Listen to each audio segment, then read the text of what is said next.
Boa noite, sejam todos muito bem-vindos a mais um Nossa Night para todo Brasil. Você que nos acompanha pela rede social, pela nossa TV, fique muito à vontade, porque hoje o nosso programa está sensacional, sempre recebendo convidados com uma história de vida marcante, com algo para oferecer para você que está aí nos assistindo. E hoje não vai ser diferente, porque o nosso convidado, ele é professor, diácono e dedica sua vida ao ensino e fortalecimento das famílias. Casado desde 1997, pai de 2 filhos, ele é formado em teologia e serve na Igreja Cristã Nova Vida da Freguesia. Autor de 3 livros, ele ministra cursos e palestras para casais e famílias em todo o Brasil. Entre suas obras, o destaque vai para Famílias Peregrinas, baseado nos salmos de peregrinação.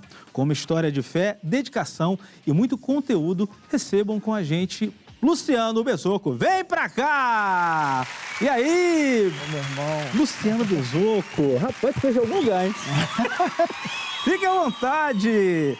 E aí, tudo bem? Tudo ótimo. Satisfação poder estar aqui com você. Luciano Bezoco, que... Com toda essa equipe, né, maravilhosa. Conhece todos aqui? Conheço todos. Bezoco, além de diácono, escritor, ele trabalha aqui junto com a gente um dos nossos, ouso dizer, um dos nossos melhores cinegrafistas aqui que isso. na produtora. Que aqui é muito boa. Mas pena que a pessoa só gosta de trabalhar na parte de jornal, né? Jornalismo, não sei porquê, né? A gente vai mudar isso aí, tá? Em breve a gente vai mudar essas questões aí, tá? A produtora já autorizou. Bezoco, obrigado, cara, pela sua participação aqui. Eu lembro que eu cheguei a entrevistar você quando você lançou o primeiro, não foi? Foi o primeiro livro? Foi, no CJC+. Rapaz, tem tempo, hein? Tem tempo. E de lá pra cá, você já escreveu o segundo e o terceiro que a gente vai falar daqui a pouquinho. Acabou de sair, é. Mas até chegar lá nesse assunto, a gente vai falar, tem muita coisa pra gente conversar hoje. E, Bezoco, você tá casado desde 97 com a Bianca, né? Bezoco. São 28 anos. Isso. 28 anos casado não é pra qualquer um, né? Existe algum, não vou dizer segredo, mas uma maneira de conservar tanto tempo um casamento, né? Fazer com que seja um casamento saudável, firme. Tem alguma dica, vamos dizer assim? Bom, antes de qualquer coisa, eu quero agradecer muito, né, o convite e a confiança, né?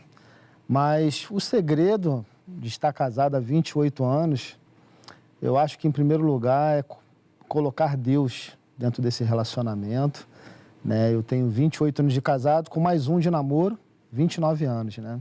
Quase 30. E foram exatamente um ano, né? Assim, a gente começou a namorar dia 4 de julho de 96. Você lembra a data, isso é importante, né? E casei 4 de julho de 97. Então, um ano de namoro e 28 anos aí de casado. E acho que o grande segredo é esse, trazer Jesus para dentro do relacionamento e entender que quando a gente casa para ser feliz, sim, mas a gente casa com o objetivo maior de fazer, né, o nosso cônjuge feliz e seguir sempre os princípios da palavra de Deus, seguir sempre os preceitos e decretos estabelecidos na palavra. Acho que esse é o segredo. É óbvio que não há casamento perfeito, né? Não há um casal, né, como meu pastor costumava dizer, um casal de comercial de margarina, né? Que todo mundo rindo. Bonitinho, rindo toda hora, né? Em todos os momentos. É óbvio que há, sim, os momentos de alegria, de felicidade. É óbvio que casar é muito bom, né? Mas o casamento é feito de desafios, de lutas, de adversidades e... Não tem como você colocar 2 pessoas totalmente diferentes, criações diferentes, no mesmo lugar, e você querer que sempre tenha ali o mesmo resultado, né? Vai ter em algum momento alguma discordância, mas acho que no casamento isso faz parte, ainda mais quando as pessoas elas conversam, isso ajuda muito também, né? Você casou relativamente novo, 20 e pouquinhos anos, 23 anos. 23 anos. Você acredita que as pessoas quando casam mais ou menos, né, nessa idade, elas enfrentam mais problemas do que a pessoa que talvez estivesse mais velha? Ou a questão de idade relativa? Então, depende muito do teu contexto, depende muito da tua criação, depende muito daquilo que você tem como base familiar, né? É óbvio, assim, que eu não fui criado num lar cristão, né? Eu fui o primeiro cristão da minha casa, né? E, assim, então eu não tive uma base cristã, né? Eu não fui criado dentro da igreja, embora eu tenha me convertido aos 16 anos, né? Mas, assim, ser quando você casa novo, é óbvio que você tem as dificuldades, que você não tem experiência de vida. Sim. E você começa a adquirir isso, você vai aprendendo ali. Então, eu casei com 23, minha esposa também com 23. E, para nossa surpresa, né, depois que a gente casou, 3 meses depois, a Bianca estava grávida do meu primeiro filho. E a gente já veio um pacotinho 3 meses. A gente tinha planejado filho só depois de 2, 3 anos. E aí, com 3 meses... Saiu um pouquinho do planejamento ali. Saiu do planejamento, mas foi uma bênção ter meu filho, né? E, assim, a gente aprendeu também, né? Porque eu fui pai muito cedo, então tive que aprender a lidar com essa questão que, para mim, era muito nova, né? Ser pai, estar casado, ser o responsável por um lar, sustentar uma casa, sair para trabalhar, cuidar da minha família. Então, assim, eu creio que isso me ajudou a amadurecer um pouco, né? Então, assim, o amadurecimento veio mais rápido para mim. Mas, assim, eu entendo que quem casa novo e quem casa com uma idade mais avançada tem desafios. Então, os desafios são um pouquinho diferentes, mas todos vão ter desafios.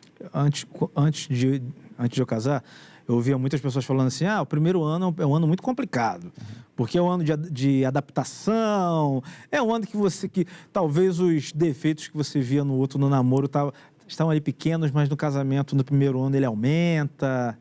Eu, particularmente, não tive esse problema de adaptação. Com você você observa que talvez a maioria das pessoas, quando estão casando, eles têm esse problema, mas mesmo, ou depende muito também de cada um? Eu creio que todo casal, assim, tem um pouquinho... precisa se adaptar em alguma coisa. Eu, por exemplo, muita coisa que eu não comia. Eu não comia verdura, não comia legumes. Nada. Então, quando eu casei com a Bianca, eu mudei radicalmente. Ela me ensinou... Tipo assim, não come não pra você ver. Então, aprendi a comer beterraba, aprendi a comer abóbora, aprendi a comer berinjela, coisas que eu não comia, né? Então, tive essa adaptação.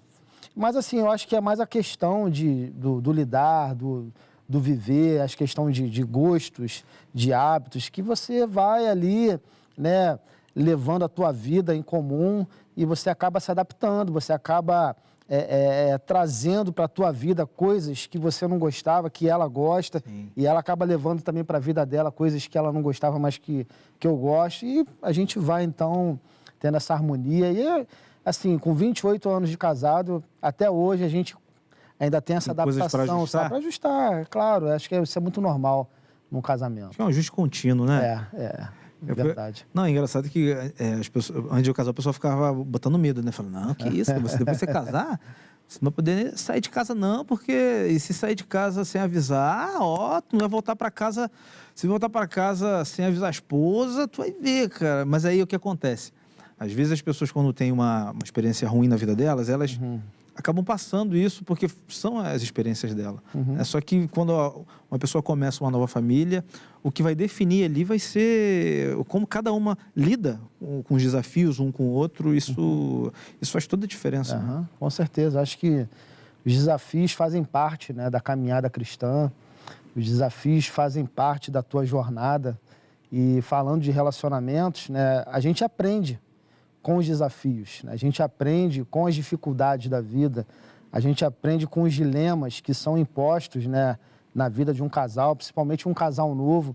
Então, eu entendo que os desafios fazem parte, né? Eles são necessários, os desafios são pedagógicos, eles nos ensinam sempre vai ter esse caráter da gente aprender com as dificuldades, mas eu entendo que quando o desafio vem, você aprende e você, tendo ali como base a palavra de Deus, você vai sair fortalecido, você vai aprender alguma coisa com esse desafio.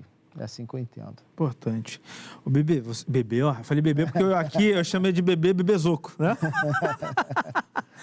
Bebezoco. Bezoco, você é diácono ali na Igreja Cristã, na Nova Vida na Freguesia, né? Isso. Como é que foi o seu chamado para você estar como diácono lá? Então, rapaz, isso é uma longa história, né? Porque... Um trechinho. Eu me converti muito cedo, né? Aos 16 anos. E tudo que eu queria ser, eu era músico, né? Eu sou baterista também da igreja. Isso, hein? Ó. E tudo que eu queria ser era apenas um baterista. Eu não queria me envolver com o ministério de palavra, eu não queria me envolver com nada disso. E eu queria ser só um músico, baterista. E uma vez a minha esposa falou que que eu tinha, né, esse chamado, né, para a palavra, para cuidar de pessoas. E eu falo, não, você não tem nem... Sempre... Isso aí é coisa da tua cabeça, né? E eu, assim, eu entendo que um chamado é um reconhecimento daquilo que você já faz. Então, ser diácono, ter sido chamado para ser diácono, eu acho que foi um reconhecimento daquilo que eu já fazia dentro da minha igreja, dentro da minha congregação, né? Eu, antes de ir para a Igreja Nova Vida da Freguesia, eu era da Nova Vida do Anil, né? Que é uma congregação da freguesia. Então, eu servi ali com o meu saudoso pastor Alessandro, né? Que está com o nosso Deus agora, faleceu na pandemia. E, com certeza, assim, ele me lapidou, né? Ele foi ali me forjando, né? Já me colocando para poder trabalhar. E eu comecei como obreiro. E a gente vai, né, trabalhando, servindo a Igreja de Jesus.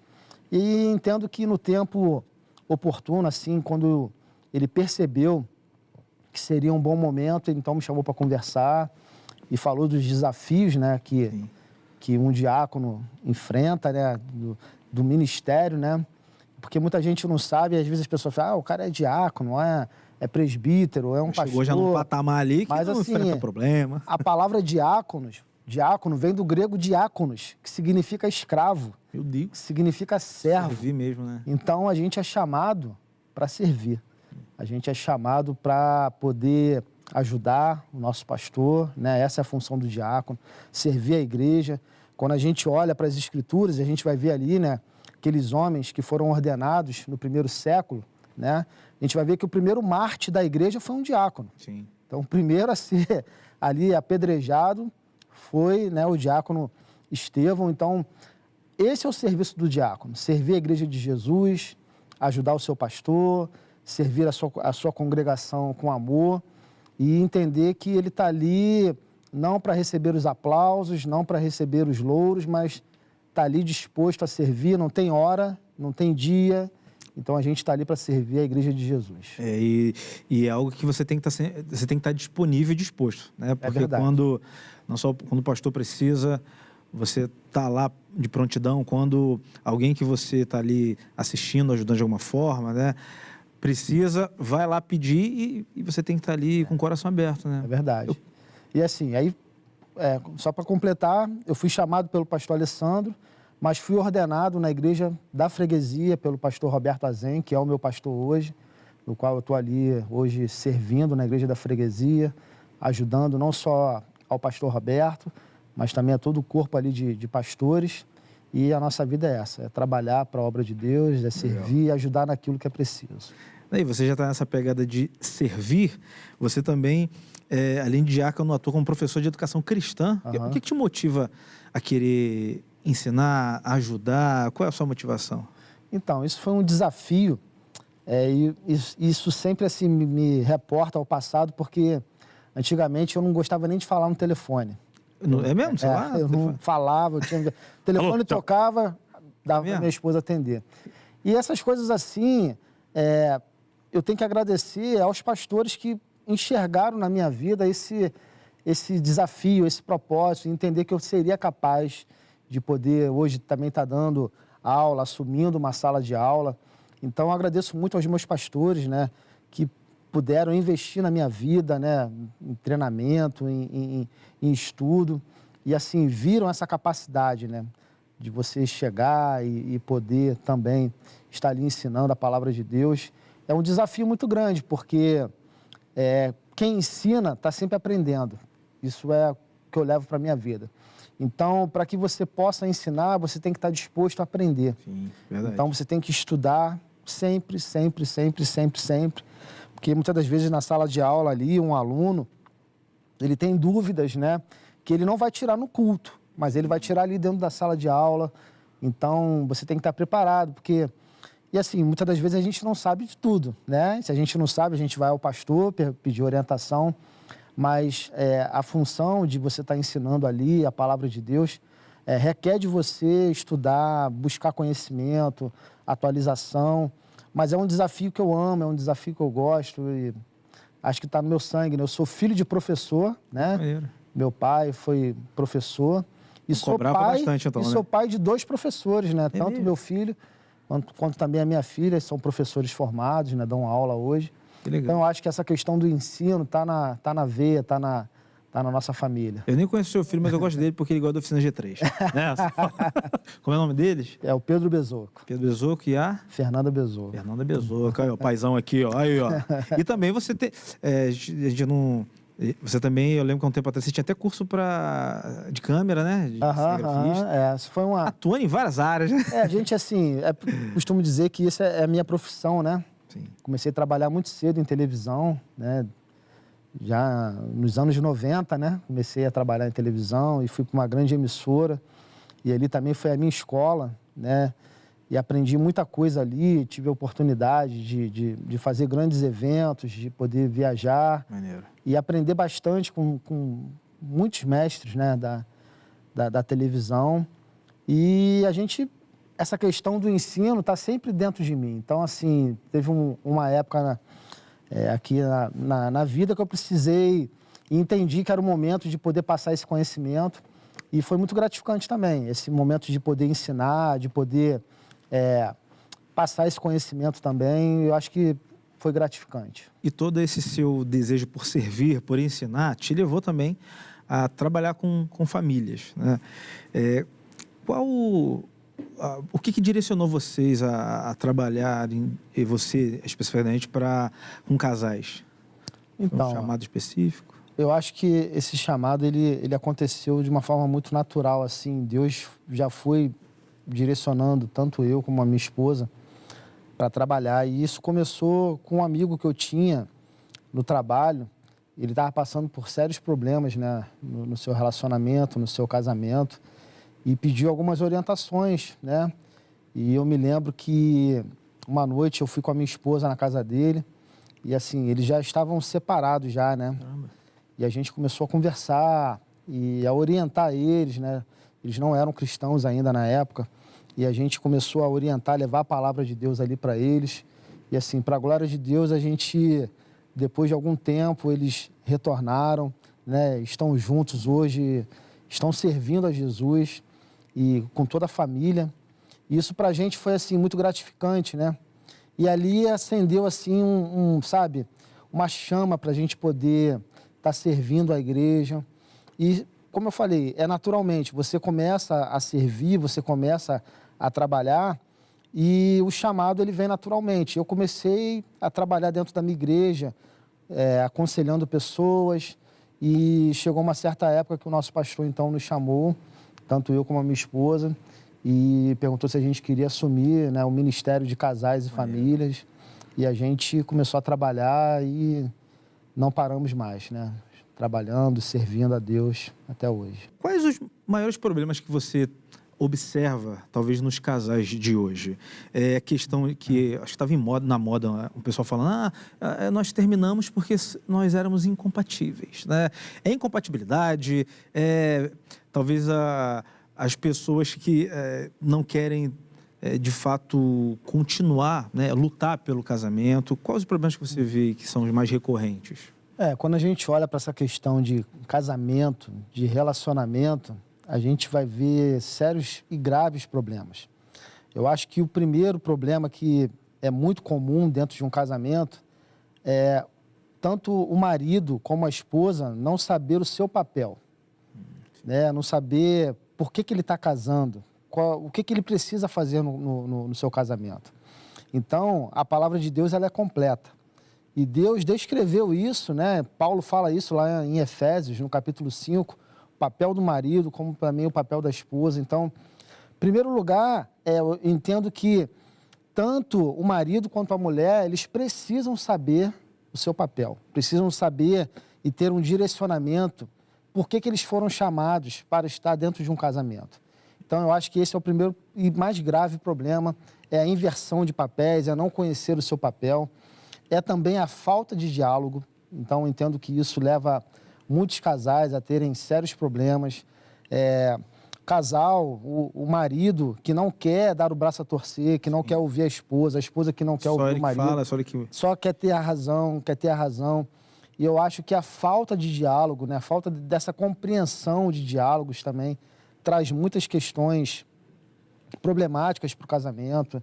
A gente pode aqui enumerar, talvez eu passaria aqui à tarde falando de problemas, de situações adversas que os casais enfrentam hoje, mas eu entendo que a inversão de papéis, a falta de você ter uma compreensão do que você precisa desempenhar no teu casamento, eu entendo que isso é fruto de uma falta de uma visão de mundo, né? Que a gente fala de cosmovisão.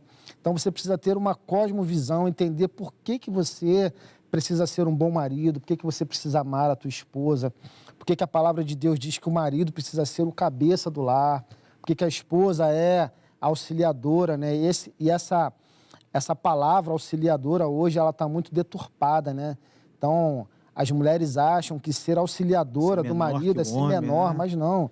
É uma questão de submissão, é se submeter a uma missão que Deus deu ao marido. E a mulher, ela anda em conjunto nessa missão.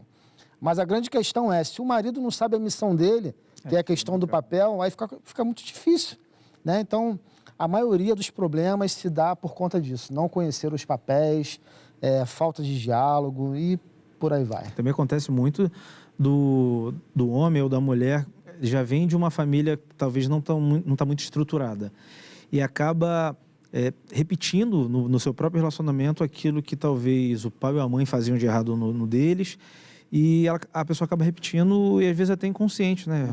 Cometendo os mesmos erros dos pais. Você acredita que é importante, antes de dar um passo como esse, né, que é no casamento, ter um curso para orientar novos casais, a questão do noivado? Lá na igreja de vocês têm esse curso? Como é que funciona? Sim, a gente tem esse curso lá. É um curso para noivos, né?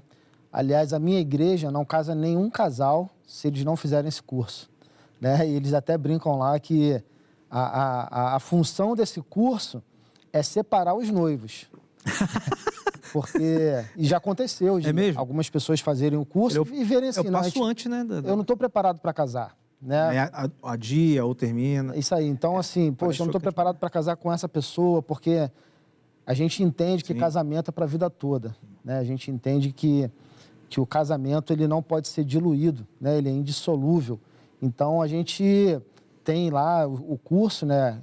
Que é um curso específico para noivos. E na minha igreja, o pastor Roberto, ele só casa se os noivos fizerem esse curso. Mas também precisa ter um acompanhamento, né? Então, a pessoa casou. Então, lá na igreja, como é que acontece, né? O pastor Rodrigo lá, que é o líder da frente do Ministério de Casais e Famílias, ele separa as classes de casais. Então tem... A pessoa casou, e aí, como é que fica? Sim. Então, os novos casais com até 5 anos de casados... legal. Casais com filhos pequenos, casais... São etapas diferentes, né? Então, são várias classes, né? Casais com filhos jovens e adolescentes, casais que os filhos já casaram e saíram de casa, né? O ninho vazio. Sim, como é que o casal vai se portar, né? Porque às vezes o casal não se prepara para isso. Aí depois tem que reaprender a ficar só os dois, né? Exatamente. Acha que os filhos vão ficar eternamente ali debaixo do lar, mas chega um momento... Sim. Se depender de algumas mães, né? A pessoa fica mesmo. Chega um momento que o filho vai ter que sair de casa. Então, esse casal não se preparou. E aí, quando o filho sai de casa, esse casal, dentro ali, o marido e a mulher, parece que eles são estranhos, que eles não se conhecem, porque se dedicaram somente para os filhos e esqueceram também de se dedicar um ao outro, se conhecer um ao outro. E é importante, eu creio que é fundamental as igrejas investirem nesses cursos, tanto para noivos também como para casais, que estão começando a jornada agora, como aqueles que já estão aí com 20, 30, 40, 50 anos. Acho que é muito importante esse investimento das igrejas. Sim, é importantíssimo, né? Porque você vai dar um passo muito importante que vai ser para a vida toda. Exatamente. Então, saiba escolher, né? Exatamente. Besoco, antes de falar do seu novo livro, você lançou Casamento em Reforma, que foi o primeiro, foi? O primeiro. E o Viver Bíblico do Casal. Uhum. E esse agora, Famílias Peregrinas, está aqui junto com a gente. Qual o tema central desse livro? Então, Famílias Peregrinas tem como tema central, tem como base, né, os salmos de peregrinação, né, que vai ali do Salmo 120 ao Salmo 134. E é interessante que a história dos salmos de peregrinação é baseada em famílias, né?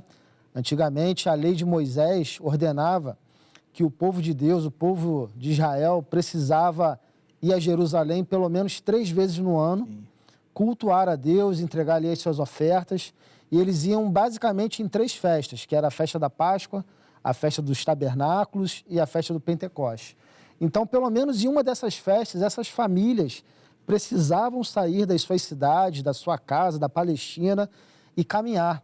Só que naquela época não tinha transporte. Tinha um BRT, não tinha um ônibus, não tinha Uber, não tinha táxi, não tinha automóvel. E aquelas famílias caminhavam dias, às vezes meses, para poder chegar até Jerusalém. E no meio dessa caminhada, no meio dessa peregrinação, aconteciam muitas coisas, né? Então tinham ali os salteadores, ladrões, né? O arrastão já acontecia lá. Eles já sabiam que aquelas famílias estariam passando por ali levando ofertas, levando gado, levando suas tendas, levando o que eles tinham de mais precioso para ofertar a Deus, e eles ficavam ali na espreita para poder assaltar, para poder roubar. Sujeito ali a todas as sujeito a tudo. Né? E não só isso, mas enfrentavam ali o calor, né, dos desertos da Palestina e o frio. Não tinha bolsa térmica para levar comida. Não tinha nada. Então, eles caminhavam dias e dias e as dificuldades que eles enfrentavam, né, eu pego, então, essas dificuldades, esses dilemas que essas famílias enfrentavam, né, as suas dores, e trago para os dias de hoje e aplico isso na vida das famílias, né? É interessante que a literatura hebraica, ela vai dividir esses salmos, né, que são 15 salmos, em 5 trilogias, né? Então, eles vão dizer que o primeiro salmo, 120, 121 e 122, formam a primeira trilogia, né? O 123, 124, 125, a segunda, e assim por diante. E eles vão defender que sempre o primeiro salmo é um salmo que vai trazer um teor de adversidade, de lutas, sabe, de dificuldades. E o segundo salmo vai ser sempre um salmo de confiança, né? Um salmo onde o peregrino vai confiar, né? E o terceiro salmo vai expressar alegria, vai expressar ali gratidão. Mesmo, né? Então, quando a gente olha para essa tríade, né? Quando a gente olha para essa dimensão desses salmos, a gente vai entender que esses sentimentos também estão presentes na nossa vida. A gente enfrenta as dificuldades, a gente passa pelas lutas, pelos dilemas, pelas adversidades, mas a gente confia. A gente acredita que existe um Deus por trás da história, que não perdeu o controle da história, que guarda as famílias, assim como ele guardou as famílias peregrinas, né? Sim. Como vai dizer o Salmo 121, elevo meus olhos para o monte, de onde me virá o socorro? O meu socorro vem do Senhor que fez os céus e a terra, né? A gente olha para um Salmo 124, que é um salmo também de confiança, onde Davi vai dizer, se não fosse o Senhor, Israel que o diga. Então, essa confiança a gente também expressa no nosso tempo, independente da situação que a gente vive, que a gente atravessa. E também nas famílias existe também a alegria, porque a gente não vive só de tristeza. Sim, pelo amor de Deus, né? A gente vive os momentos de alegria, de vitória. Então, os salmos de peregrinação, eles expressam esse sentimento dessas famílias, sentimentos de aflição, de dor, né? Quando a gente olha para o primeiro salmo 120, onde o salmista fala ali de línguas enganadoras, que ele estava sendo... ele passava por lutas, pessoas difamando ele. Então, a gente passa isso nos nossos dias, né? De uma maneira talvez diferente, mas a gente enfrenta os dilemas, a gente passa pelos lutos da vida, a gente passa pelos desapontamentos, né? Em várias situações, e tudo aquilo que estava presente naquelas famílias também está presente nas famílias hoje.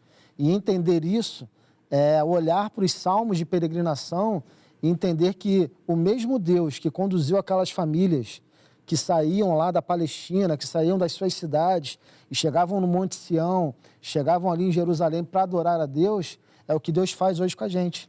Só que hoje a gente não caminha para o Monte Sião. Sim. Hoje, né, o peregrino, a família peregrina caminha, mas nós caminhamos para a nossa Jerusalém celestial.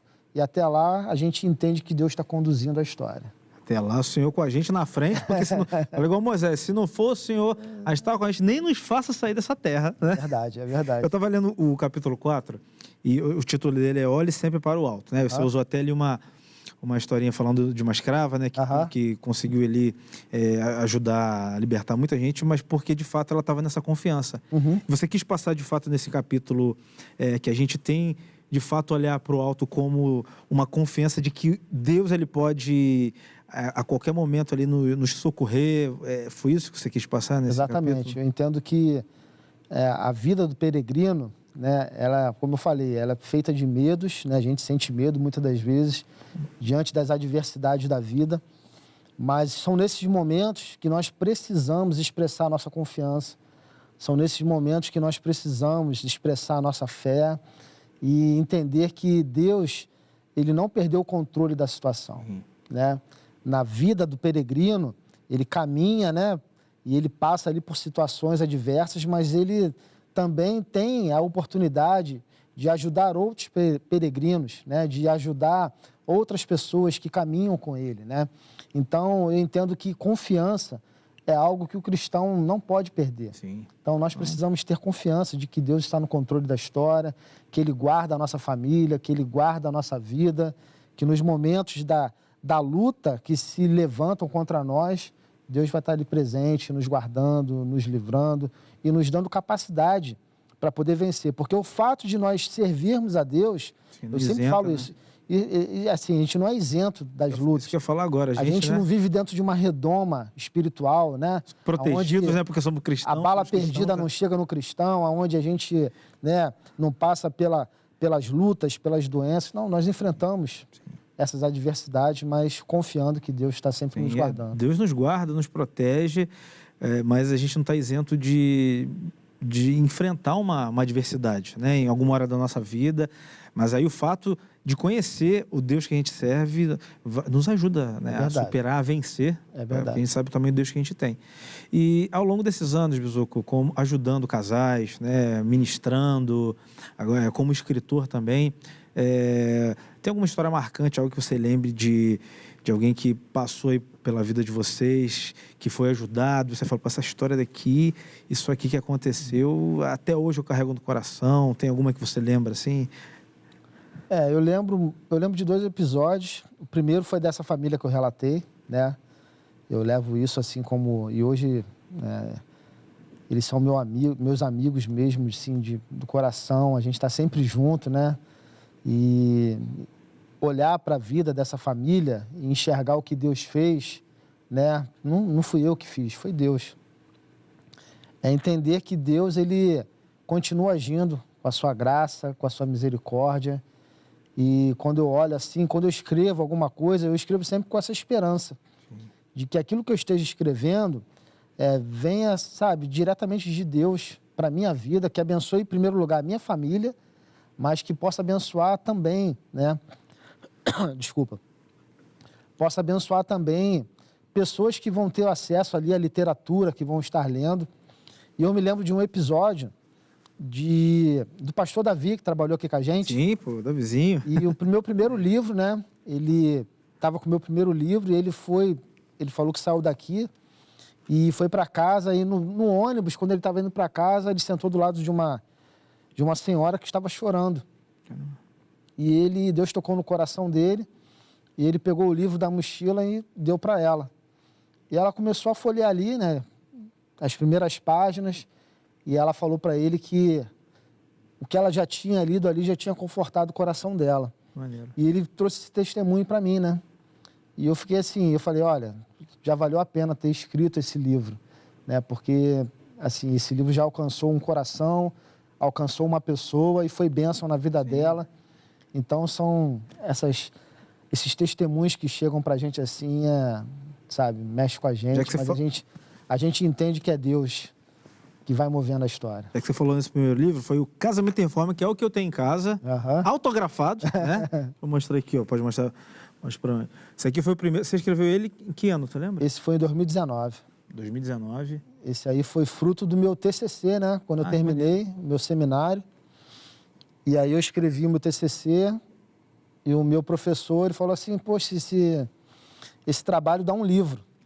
Eu fiquei com aquilo na cabeça e aí comecei a escrever, ampliar e... E ele é voltado para quem, de fato, já está casado e está reestruturando algumas coisas no casamento? Sim, esse nome Casamento em Reforma é um nome muito peculiar, porque eu faço uma analogia com a Reforma Protestante. Ah, maneiro. Então, eu pego os 5 pilares da Reforma Protestante e aplico esses 5 pilares, esses 5 lemas dentro do casamento. Pô, bacana. E esse aqui é o segundo, o viver bíblico do casal cristão, Luciano Bezoco. Esse daqui... Esse foi mais recente, né? Eu escrevi ano passado. Tem exatamente 1 ano que eu escrevi esse livro. Maneiro. Eu lancei ele em junho de 2024. E, assim, esse livro tem uma história muito assim, peculiar também, porque logo quando eu acabei de escrever o livro Casamento em Reforma, eu já comecei a escrever ele. Mas, assim, em seguida veio a pandemia. Eita. E, sabe, a gente ficou tão envolvido naquelas questões, sabe? Tantas pessoas que a gente perdeu e eu parei de escrever, eu engavetei o projeto. E aí, quando foi em 2023, Deus me cobrou de pegar aquele projeto e começar a escrever novamente. E aí, em 2023, eu comecei a escrever, terminei em 2023 para 2024, 2024 eu lancei. E aí, sabe, Famílias Peregrinas já foi assim, no automático.